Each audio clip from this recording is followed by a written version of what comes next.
নমস্কাৰ, মই পৰশ নতুন এটি ভিডিঅ'লৈ পুনৰ স্বাগতম জনাইছোঁ।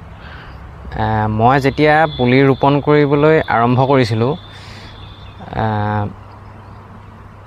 প্ৰথম যেতিয়া পুলি ৰুইছিলোঁ, দুটা পুলি ৰুইছিলোঁ আচলতে, আৰু পুলিকেইটা ঠন ধৰি উঠিছে বুলি ক'ব পাৰি। যথেষ্ট ডাঙৰ হৈছে আৰু ভাল ফলাফল দেখিবলৈ পাইছোঁ। বহুত গৰম পৰিছে আচলতে, এতিয়া চফা কৰি দিলোঁ। আপোনালোককো দেখুৱাওঁ পুলিকেইটা কেনেকুৱা হৈছে।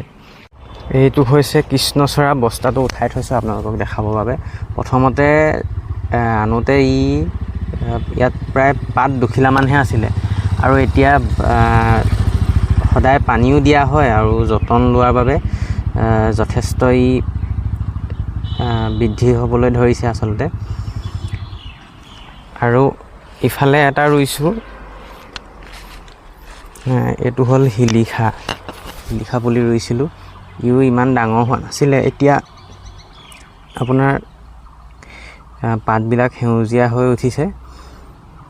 পুলিটো ৰোপণ কৰিলেও নহ'ব আচলতে, তাক যতন ল'ব লাগিব। আৰু এইফালে ৰাধাচূড়াটো যে দেখাইছিলোঁ, ৰাধাচূড়াটোৰ একেবাৰে বস্তা ওপৰলৈকে ৰঙালাও গছজোপা উঠি গৈছিলে আৰু যথেষ্ট হাবি হৈছে।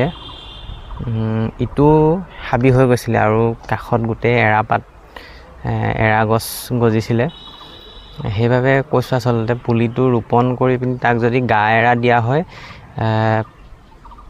পাছত পুলিটো মৰিও যাব পাৰে। সেইবাবে পুলিটো জীয়াই ৰাখিবলৈ যথেষ্ট যতন ল'ব লাগিব। আৰু এইখিনিতে কৈ থৈছোঁ, মই এই পুলিকেইটা ভাড়া ৰুমৰ মুখৰ আগত ৰুইছিলোঁ।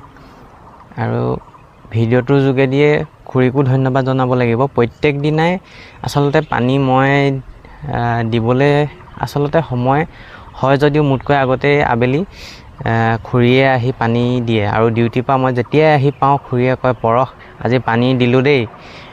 আৰু কাৰোবাক মই পুলি দিছোঁ আচলতে, বহুতে মোক ফোন কৰি কৈছে।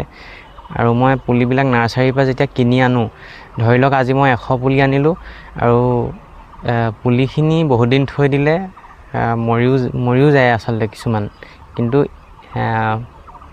সৌভাগ্যৰ কথা আচলতে, খুৰীয়ে প্ৰত্যেক দিনাই পুলিকেইটাত ৰাতিপুৱা আৰু গধূলি মই নথকাত পানী দিয়ে, বা মই থাকিলেও কেতিয়াবা দিয়ে, আৰু কেতিয়াবা মই দিওঁ।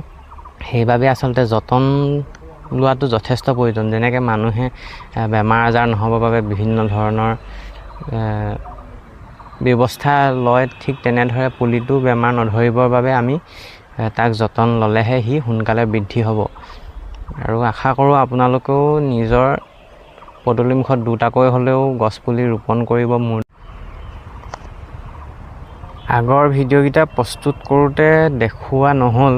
সিদিনাখন মই তাত উল্লেখ কৰিছিলোঁ যে আমাৰ গাঁৱত লোকপ্ৰিয় গোপীনাথ বৰদলৈৰ পুথিভঁৰাল আছে, আৰু পুথিভঁৰালটিৰ চৌহদত আমাৰ কেইবাটাও ল'ৰা আচলতে গছপুলি ৰোপণ কৰিবলৈ গৈছিলে। আৰু তাত গৈ পিনি দেখিলে যে গছপুলি আছে, আৰু জানিব পৰা মতে অসমৰ বাহিৰৰ পৰা আমাৰ গাঁৱলৈ ল'ৰা কেইজনমান ফুৰিবৰ বাবে আহিছিল, আৰু তেওঁলোকে গছপুলিকেইটা ৰোপণ কৰি থৈ গৈছে।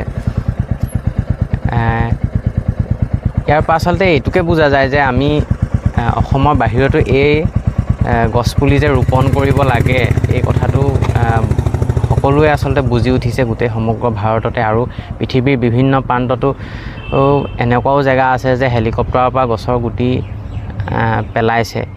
বহুতে বুজি উঠিছে যে গোলকীয় উষ্ণতা বৃদ্ধি হৈছে, আৰু তাৰ পৰা পৰিত্ৰাণ পাবলৈ আমি গছেই ৰুব লাগিব। সেইবাবে সকলোকে মোৰ ফালৰ পৰা আকৌ এবাৰ আহ্বান জনাইছোঁ যে সকলোৱে গছপুলি এটাকৈ হ'লেও ৰোপণ কৰক, আৰু আহক আমি এখন সেউজীয়া পৃথিৱী গঢ়ি তোলোঁ, লগতে গৰমৰ পৰা সকলোৱে ৰক্ষা